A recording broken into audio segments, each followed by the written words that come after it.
innaka lan tastati'a ma'iya sabra. Tidak akan sabar ente Musa. Subhanallah.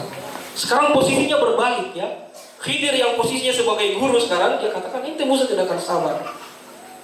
Harusnya sini Musa bisa menekan dengan jabatannya. Pokoknya ajarin aneh ini Rasulullah, aneh ini profesor, ajarin aneh. Titik. Musa sini tidak mau memaksa kehendaknya. Ya, ketika dikatakan Khidir, innaka lan tastati'a ma'iya sabra, maka Musa menjawab, wa kaifa tasbiru ala ma lam tuhit bihi khubra. Bagaimana bisa bersabar? Bagaimana aku akan tahu tingkat kesabaranku sedang aku belum mencoba? Kira-kira seperti itu terjemahannya, sedang aku belum mencoba. Subhanallah. Lihat di sini bagaimana semangatnya seorang Nabi Musa dalam menuntut ilmu. Ya, kita dengan Nabi Musa jauh sekali. Teman-teman, jauh sekali antara kita dengan Nabi Musa. Bagaimana Nabi Musa itu begitu beradab kepada gurunya. Ya, sangat beradab, ya. Ketika dikatakan ente tidak akan sabar, Nabi Musa mengatakan bagaimana aku bisa tahu kemampuanku kalau aku belum coba? Ya, bagaimana aku bisa tahu aku lolos di Madinah kalau aku belum daftar? Ya. Jangan cuma mimpi ya, mimpi bangun tiba-tiba sudah mati. Nah, jangan, harus antum realisasikan, harus direalisasikan. Qala, kemudian Musa berkata, satajiduni insyaallah sabiran wala a'si laka amra. Engkau akan mendapatkanku termasuk dalam orang-orang yang sabar, kata Musa, dan aku tidak akan menyelisihi perintahmu. Subhanallah, taat kepada guru. Yang pertama apa tadi dalam menuntut ilmu? Harus punya semangat, kemudian mengambil teman, kemudian capek itu hal yang biasa, sabar dalam menuntut ilmu dan tidak menyelisihi perintah guru. Wala a'si laka amra. Di sini gurunya Khidir memberikan syarat, itu bisa saja. Misalnya ada dosen atau ada guru di kelas, kalau di pelajaran anak tidak boleh ada yang tidur. Yang tidur Anda suruh lari. Dulu waktu Anda mengajar, hatta yang akhwat itu Anda suruh lari keliling lapangan, ya. Jadi ketika masuk di kelas Anda tidak boleh ada yang tidur. Di sini sekarang ada yang tidur tidak? Wah, banyak di belakang yang tidur ini. Satu, tangan tidur ini. Mau lari keliling lapangan? Nah, yang sekarang tidak mengajar ya. Nah. Kata Nabi Khidir di sini, qala fa in ittaba'tani fala tas'alni an syai'in hatta uhditsa laka minhu dzikra. Kalau ente mau ikuti ana, maka jangan pernah bertanya sampai aku jelaskan. Paham? Jadi kalau ada guru, antum misalnya sudah greget sama ini guru, ini kayaknya salah yang dia sampaikan. Sabar. Ya, jangan kita merasa kita lebih hebat daripada guru kita, kecuali guru kita mengizinkan untuk bertanya. Kalau belum diizinkan, sabar saja. Ini kenapa gurunya ini berbelit-belit penjelasannya? Sabar. Ya. Di sini kita memberikan syarat. Ya, kalau mau ikut saya, jangan pernah bertanya sampai nanti aku jelaskan. Ini syarat dari Khidir. Ya. Fantolak. Dan syarat ini pun diterima oleh Nabi Musa. Fantolak. Kemudian mereka melaksanakan perjalanan dalam menuntut ilmu. Hatta idza rakiba fis safinah kharaqaha. Jadi mereka ingin menyeberang dari pulau satu ke pulau yang lain. Ya, ketika kapal yang punya kapal ini lihat ada Nabi Khidir, dikenal. Jadi dikasih tumpangan gratis. Yang anehnya ketika di pertengahan laut, ya, tiba-tiba Khidir itu menghancurkan bagian depan kapal. Aneh. Sudah dapat tumpangan gratis, ya. Kapal pemiliknya ini malah dihancurkan. Sentak di sini Musa lupa dengan syarat yang diberikan oleh Nabi Khidir tadi. Qala, Musa berkata, "Afarabtaha litughriqa ahlaha laqad ji'ta syai'an imra." Ya, ente kenapa ente lubangi itu kapal ya? Ente mau menenggelamkan penumpangnya. Sungguh engkau telah berbuat sesuatu kesalahan yang sangat besar. Di sini wajar ya ketika murid itu lupa dengan syaratnya, ya lupa. Kadang-kadang di kelas kita juga, ya dosennya atau gurunya sudah bilang ya jangan tidur, ya masih juga tidur. Ya, yang penting jangan terus terulang. Dikisahkan di sini juga bahwa ketika ya, kapal sudah berlayar, tiba-tiba ada burung gagak yang minum di lautan. Ya, kemudian Khidir bertanya kepada Musa, kira-kira bagaimana perbandingan antara ilmu kita dengan ilmu Allah? Ya, Musa mengatakan Allahu a'lam.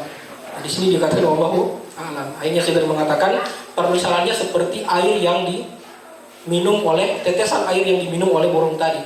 Itu adalah ilmu kita dan lautan ini adalah ilmu Allah. Maka tidak ada alasan untuk kita berusaha melakukan kesombongan di muka bumi ini. Kemudian di sini sebagai seorang guru dia akan menegur. Dia katakan di sini, qala alam aqul innaka lan tastati'a ma'iya sabra. Ini juga untuk para ustaz, para guru. Ini ada sisi tarbiyahnya di sini. Ketika murid melakukan kesalahannya yang pertama, tidak usah langsung ditekan. Nanti di kesalahan yang kedua ada tambahan kata laka. Nanti kita akan bahas apa perbedaan. Di sini atau lihat ya, anak tandai merah di sini. Di sini Khidir hanya mengatakan apa? Alam akul. Bukan alam akul laka.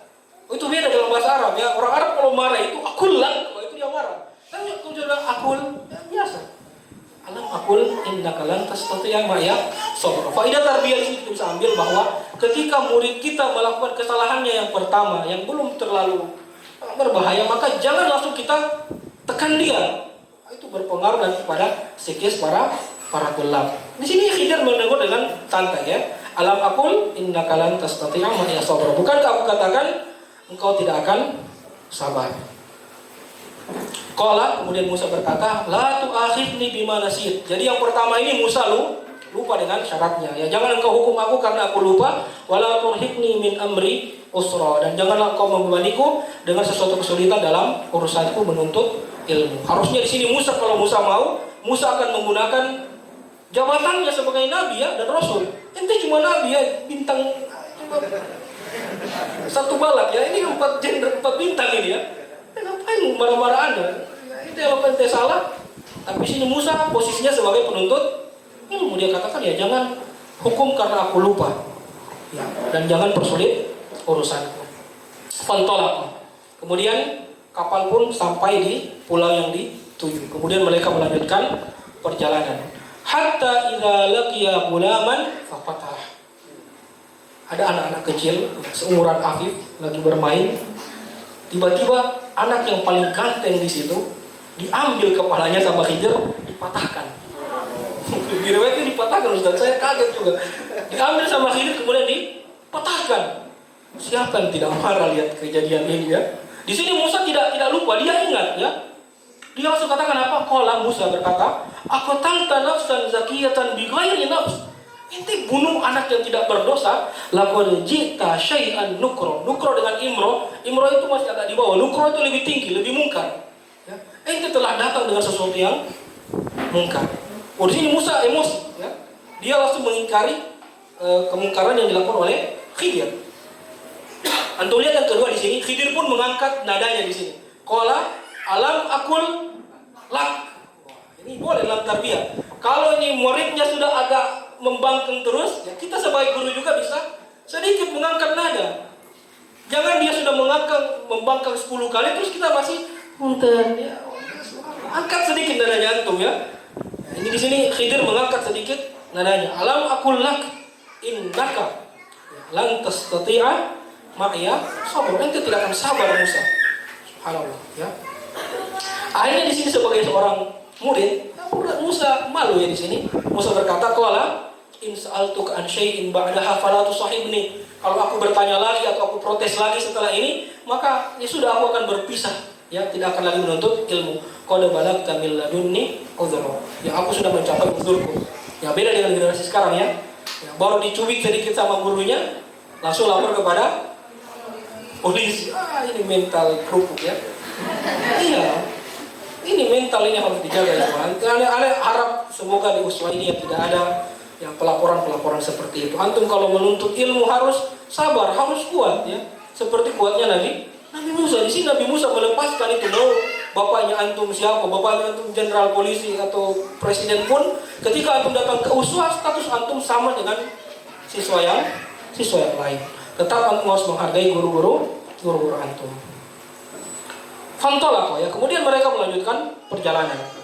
Hatta idza ataya ahla qaryatin istat'ama ahlaha. Sampai ketika mereka sampai ke suatu desa, ya, mereka minta makan. Ya, dulu itu biafa itu merupakan ya adab orang-orang zaman dahulu. Ya, antum kalau baca Ya kisahnya Nabi Ibrahim di surat Az-Zariyat, datang tamu di malam hari, itu langsung dipotongkan satu ekor domba yang sangat besar. Itu adalah kebiasaan orang zaman dahulu. Bahkan sampai sekarang di Arab, Ustaz ya. Di Arab sampai sekarang seperti itu. Antum datang bertamu di rumah orang Arab. Ada dulu di Arab itu ada namanya Syekh Sirismu. Dia itu setiap bulan di awal bulan selalu membagikan uang kepada mahasiswa 150 real sampai 300 real secara gratis. Setiap Jumat dia itu selalu mengundang jamaah-jamaah umroh untuk makan di rumah dia, dan itu hidangannya subhanallah. Satu nampan besar itu 1 ekor kambing, Ustaz. Yang makan hanya 8 orang. Wah, itu kalau datang ke undangannya luar biasa. Itu kebiasaan orang Arab sampai zaman sekarang. Di sini mereka ketika capek ya, datang ke suatu desa kemudian meminta makan. Ya. Fa'abau ayyudhayyifuhuma, ya. Tapi penduduk desa ini tidak mau memberikan mereka makan. Tiba-tiba ketika Khidir dan Nabi Musa berjalan, fawajada fiha jidaran yuridu ay yanqadda faqama. Dia melihat ada rumah yang sudah mulai miring, kemudian dibangun kembali oleh Nabi Khidir. Ya, di riwayatnya itu Khidir membangunnya dengan tangannya sendiri. Dalam keadaan lapar dan capek dia bangun gedung ini atau rumah ini kembali lagi. Di sini Musa komen, ya, dia lupa lagi. Musa komen di sini tentang apa yang dilakukan oleh Khidir. Qala, kata Musa, "Lau syi'ta lattakhadhta 'alaihi ajra." Kalau ente mau, ente bisa ambil bayaran. Ya, di sini Musa lupa lagi dengan syarat tadi. Qala, maka di sini Khidir pun berkata, "Hadza firaqu baini wa bainik." Ini adalah perpisahan antara aku dengan engkau. Sa'unabbi'uka bi ta'wili ma lam tastati' 'alaihi sabra. Akan kujelaskan ya, tentang 3 perkara tadi yang engkau tidak mampu sabar di dalamnya. Ini juga seorang guru, ketika antum kasih tugas di kelas, jangan ente tinggalkan tugas itu mengambang sama siswa. Antum kasih tugas matematika atau kasih tugas apa, hukum ini, hukum itu, antum biarkan siswa mencari terus antum tidak komentari. Kadang-kadang kita kalau guru itu ya karena malas periksa, kasih tugas saja, nanti yang penting di akhir ada nilainya. Jangan. Di sini Khidir ketika dia kasih soal 3 tadi sama Musa, dia akan jelaskan sebabnya. Jadi tidak mengambang hukum ini. Antum kasih pelajaran ini sama siswa, antum biarkan siswa berpikir sendiri. Jangan, ya bisa jadi hasil pikirannya itu salah.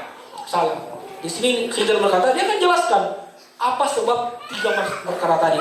Bahkan ya Nabi Muhammad ketika mengomentari ayat ini, Nabi Muhammad mengatakan, kalau seandainya Nabi Musa mampu bersabar sedikit lagi dengan Khidir, maka kita akan menemukan perkara-perkara yang ajaib yang lainnya. Sayang Musa tidak mampu bersabar.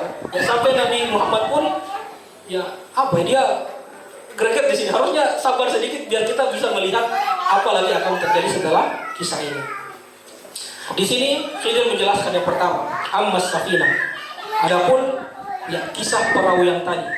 Fakanat lil masakina ya'maluna fil bahr. Itu adalah milik orang-orang miskin yang bekerja di laut. Wa kana fa aradtu an aibaha wa kana wara'ahum malik ya'khudhu kull safinatin ghasba. Jadi kapal ini adalah miliknya orang miskin. Di belakang kapal kita tadi, kata Khidir, ada bajak laut, raja yang sangat zalim. Dia itu selalu mencuri kapal yang bagus. Maka sengaja aku buat aib di kapal itu. Dia lubangi depannya bukan untuk menenggelamkan, melainkan supaya ada aibnya. Karena kalau kapal ini ada aib, maka bajak laut tadi tidak akan curi kapal ini.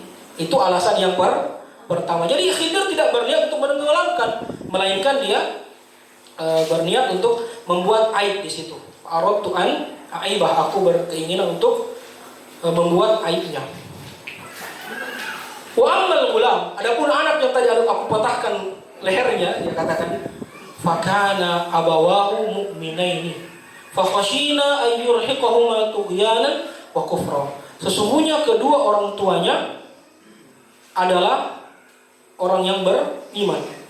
Anak ini menurut takdir yang Allah telah takdirkan, ilmu yang telah diajarkan oleh Allah, kalau dia hidup, kalau anak ini hidup, dewasanya dia akan menjadikan kedua orang tuanya kafir. Makanya dimatikan, ya. Dimatikan oleh Khidir. Tentu ini berdasarkan ilmu Allah, ya. Jangan antum lewat di jalan saya anak-anak kecil ente patahkan lehernya. Kita tidak punya ilmu ya. Ini Khidir diajarkan oleh Allah, oleh wahyukan kepada dia. Dia nabi, bukan pakai perasaannya Khidir, tidak ya. Ini bukan pakai perasaannya Khidir. Nah, dari sini juga kita lihat ya, kalau kita bisa mengambil faedah tarbawiyah di sini Ustaz. Anak itu kadang-kadang bisa menjadi nikmat, kadang-kadang bisa menjadi nikmah. Ya Allah tahu itu kapan saatnya kita bisa memiliki anak dan kapan kita ditunda. Ya. Allah katakan yahabu liman yasha'u inathan wa yahabu liman yasha'u dzukura aw yuzawwijuhu dzukranan wa inatha wa yaj'alu liman yasha'u hakiman. Ya, ada satu kelompok yang anaknya itu perempuan semua. Ya, kelompok kedua laki-laki semua, kayak aneh, laki-laki terus ya. Ustaz Haji juga ya.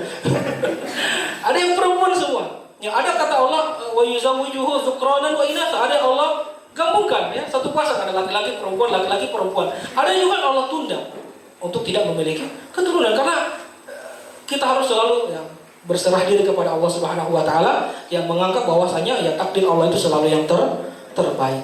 Ya, di sini kisah ini kita bisa lihat ya bagaimana Allah mengatakan dua orang tua ini orang beriman, ya maka tidak mau ketika anak ini besar kemudian bisa mengkafirkan kedua orang tuanya.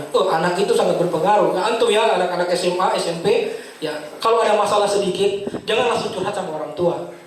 Orang tua itu akan khawatir. Ya, kalau antum masih bisa menyelesaikan masalah di mahat ini, selesaikan dulu. Atau lapor dulu kepada musyrik ya, atau guru-guru antum bisa untuk curhati, lapor kepada mereka. Karena kalau langsung masalah itu sampai kepada orang tua, itu akan multitafsir. Orang tua pasti akan langsung emosi. Ya, sebagaimana dengan kisah ini, walaupun orang tuanya beriman, ya kalau anaknya sudah goda-goda, ya, jadi kafir akan jadi kafir itu. Makanya antum kalau ada permasalahan yang antum masih bisa selesaikan, ya jangan langsung disampaikan. Ya, jangan langsung disampaikan. Usahakan jangan membuat orang tua kita khawatir. Sudah cukuplah mereka ya banting tulang untuk kita di sini ya. Ya, membayar SPP antum. Ya, antum sini fokus belajar. Ada permasalahan, jangan langsung panggil mama dan papa atau abi dan umi. Jangan. Usahakan untuk menyelesaikan urusannya sendiri. Fa'aradna ayyubdilahuma rabbuhuma khairan minhu zakatan wa aqraba rahma. Kemudian Allah menginginkan untuk menggantikan anak yang kafir tadi dengan anak yang lebih baik. Dikatakan dalam tafsir bahwa anak yang menggantikan ini adalah anak yang soleh, bahkan kedepannya menjadi nabi di kaumnya. Jadi anak yang calon kafir tadi Allah gantikan dengan anak yang lebih baik. Wa amal jizar, ya, sesungguhnya berkait tembok yang aku bangun tadi. Fakana li gulamaini yatimaini fil Madinah. Itu adalah milik dua orang anak yang tinggal di kota tadi itu. Wa kana tahtahu kanzul lahuma. Di bawah rumah tadi ada harta. Ya. Wa kana abuhuma shalihan. Ya, Ibnu Abbas mengatakan kalau seandainya kita cuma membahas satu kalimat ini saja, wa kana abuhuma shalihan, cukup untuk kajian hari ini. Tidak akan selesai. Calon bapak ya, berarti anak akan berbicara ke sini ya, calon bapak. Saat ini tadi semua sudah yang menikah. Ya, calon bapak ya, untuk mengatakan di sini Ibnu Katsir ya mengomentari di kata abu di sini, bapaknya orang soleh. Ini gulam ini soleh atau tidak? Ikhwan. Tidak disebutkan ya. Ya Allah tidak menyebutkan gulam ini anak ini soleh atau tidak, Tetapi yang disebutkan adalah bapaknya yang soleh ya, bapaknya yang soleh. Di sini ana kutip yang perkataan Ibnu Katsir, fihi dalilun ala anna ar-rajula salih yuhfadhu fi dzurriyyatihi atau yahfadhu fi dzurriyyatihi. Bahwasanya seorang lelaki yang soleh itu bisa menjaga keturunannya. Keturunannya akan dijaga oleh Allah Subhanahu wa taala. Wa yashmalu barakatu ibadatihi lahum fid dunya wal akhirah. Keberkahan ibadah yang dilakukan oleh bapak yang soleh loh, bukan bapak yang toleh ya. Itu yashmal ya, maksudnya dia umum untuk seluruh keturunannya di dunia dan di akhirat ya. Bi syafaatihi fihim wa raf'i darajatihim ila a'la darajati fil jannah. Ya, dan dia bisa memberikan syafaat kemudian mengangkat derajatnya di surga. Nah, di sini Ibnu Abbas mengomentari yakni hufidha bi salahi abihima. Mereka berdua ini dijaga oleh Allah karena kesolehan bapaknya. Walam yuzkar lahum salah, dan Allah tidak menyebutkan bahwasanya dua orang anak ini soleh atau tidak. Subhanallah. Jadi di sini ya, ikhwaya antum ya, calon-calon bapak ya, coba kita sama-sama untuk memperbaiki diri kita ya.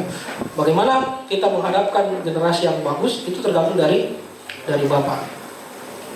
Zaman sekarang ini sering kita lihat ya di media sosial ya, di TV, banyak sekali generasi bencong. Ya banci. Nah ini dulu sempat waktu saya kuliah sempat ada riset kecil-kecilan bahwa ya penyebab generasi ini banyak yang bencong itu karena mereka krisis ayah, kehilangan figur seorang bapak. Kenapa? Antum bayangkan dari masih PAUD sampai mereka SD, SMP, SMA itu guru-guru sebagian besar atau lebih banyak adalah perempuan. Ya sampai ke rumah ketemu ibunya, bapaknya tuh pergi pagi pulang malam. Sampai di rumah di malam hari marah-marah. Oi, ente, mana tugasnya antum? Begini sudah, kemana nilai di sekolah? Marah-marah terus kerjanya. Jadi seakan-akan bapak itu hanya menjadi seperti mesin ATM. Dibutuhkan kalau mau uang. Ya, padahal kalau antum perhatikan dalam Al-Quran, yang seharusnya lebih aktif dalam berbicara, dalam melakukan komunikasi itu adalah ayah sebenarnya. Dari hiwar yang terjadi dalam Al-Quran antara orang tua dan anak, itu ada sekitar 13 itu antara ayah dengan anak, hanya 2 itu antara ibu dengan anak. Itu pun Maryam ya, yang tidak memiliki suami, ya, yang tidak memiliki suami. Bagaimana seorang ayah antum itu harus menjadi nanti ayah yang dirindukan, bukan dirindukan hanya ketika kita butuh uang, tidak. Bagaimana seorang ayah itu bisa mengayomi, bisa memberikan contoh. Ya, dalam Al-Quran kalau antum lihat hiwar antara ayah dengan anak, rata-rata itu menggunakan kalimat abadi. Ya, apa sih bedanya abadi dengan abi itu? Apa bedanya itu? Abadi dengan abi. Abi itu adalah panggilan dekat. Ya, bapak saya dekat di sini, Anda panggil abi, ada lagi apa? Tapi kalau bapak agak jauh, itu akan kita katakan abadi. Atau misalnya bapak lagi bekerja di luar, ketika kita bercerita, kita akan mengatakan abadi ya'mal fi funduk masalahnya, abadi ya'mal di Jawa. Berarti bapak saya itu sedang bekerja jauh di luar sana. Itu ketika dia, jadi kalau dekat kita menggunakan kalimat abi, kalau jauh kita menggunakan kalimat abadi. Tapi antum perhatikan hiwar di Quran, semuanya menggunakan kata abadi. Ya. Qala ya abati if'al ma tu'mar satajiduni insyaallah kemudian minas salihin ya. Kemudian di surat Yusuf ya abati inni ra'aitu ahad asyara kawkaban. Ini ketika itu Yusuf dengan Yakub berjauhan tidak? Berdekatan ya. Saling berdekatan. Kenapa Yusuf di situ menggunakan kalimat abati? Ya, kalau kita tadabbur ini ikhwah, seorang ayah itu harus selalu dirindukan ya, baik jauh maupun dekat. Kita harus selalu rindu kepada ayah kita. Ya, curhat kepada ayah kita. Yang terjadi sekarang sebaliknya ya, krisis di sini. Ya, ayah itu pagi kerja, pulangnya malam, kemudian ketika malam balik ke rumah, kerjanya hanya marah-marah saja. Marah-marah terus, marah-marah. Akhirnya anak tidak mau curhat kepada ayah dan lebih banyak curhat kepada ibu. Sehingga dia menyadari, oh ternyata sifat laki-laki itu kayak gini loh. Ya, kan perempuan kan pelin-pelan ya. Gimana mau pilih ini atau itu bingung. Antum ke pasar saja untuk memilih tahu dengan tempe kadang-kadang bingung. Itu pengaruh dari pikiran bawah sadar bahwasanya kita tuh terlalu banyak komunikasi dengan wanita. Nah, fa'arada rabbuka ay yablugha shuddahuma wa yastakhrija kanzahuma rahmatan min rabbik wa ma fa'altuhu an amri. Nah, sini kata Khidir, aku tidak melakukan 3 perkara tadi karena hawa nafsuku, ya. Dzalika ta'wilu malam tasti alaihi sabra. Itu adalah penjelasan yang engkau Musa tidak sanggup bersabar di dalamnya. Nah,